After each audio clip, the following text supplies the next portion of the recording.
हल्की रोशनी थी, कमरा बंद था। काले पर्दों के पीछे चल रहा था एक ऐसा तमाशा जिसका खुलासा होते ही पूरा देश दंग रह गया।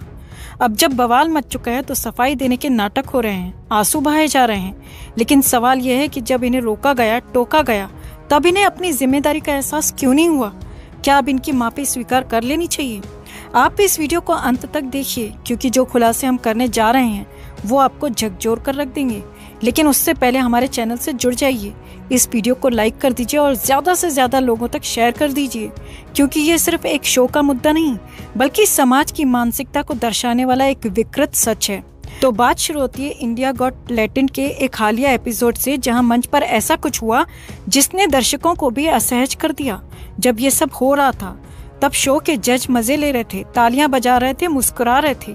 लेकिन जब ये मामला तूल पकड़ गया, देश भर में आलोचना शुरू हो गई, तब वही लोग जो इस गंदगी को बढ़ावा दे रहे थे अब आकर माफी मांगने की नौटंकी कर रहे हैं। सवाल ये है कि ये माफी क्या वाकई दिल से है या फिर सिर्फ अपना करियर और ब्रांड बचाने का एक असफल प्रयास?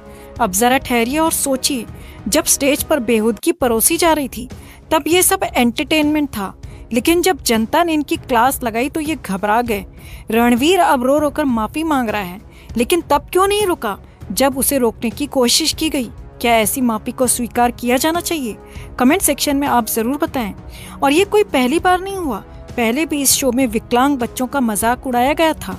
याद करिए, जब भारती सिंह और हर्ष लिम्बाचिया शो का हिस्सा थे और मंच पर एक डिसेबल्ड व्यक्ति था, तब किस तरह से समय रैना ने उस व्यक्ति की आंखों का मजाक उड़ाया था। उस वक्त भारती सिंह और हर्ष दोनों ही असहज हो गए थे, लेकिन शो के मेकर्स को कोई फर्क नहीं पड़ा। Can I ask you a question मेरे भाई? हाँ। कौन सी आंख में देखूं मैं? तू ऊपर वाले की आंखों में देख। और ये सिलसिला यही नहीं रुका, इस शो में ट्रेन के नीचे कटे हुए बच्चों का भी मजाक उड़ाया गया। ये मनोरंजन नहीं, ये मानसिक विकृति है।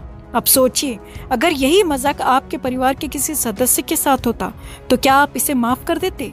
अगर आपका बच्चा इस शो को देख रहा होता और इस तरह की बेहुदा हरकतें देखकर बड़ा हो रहा होता तो क्या ये छोटी बात होती?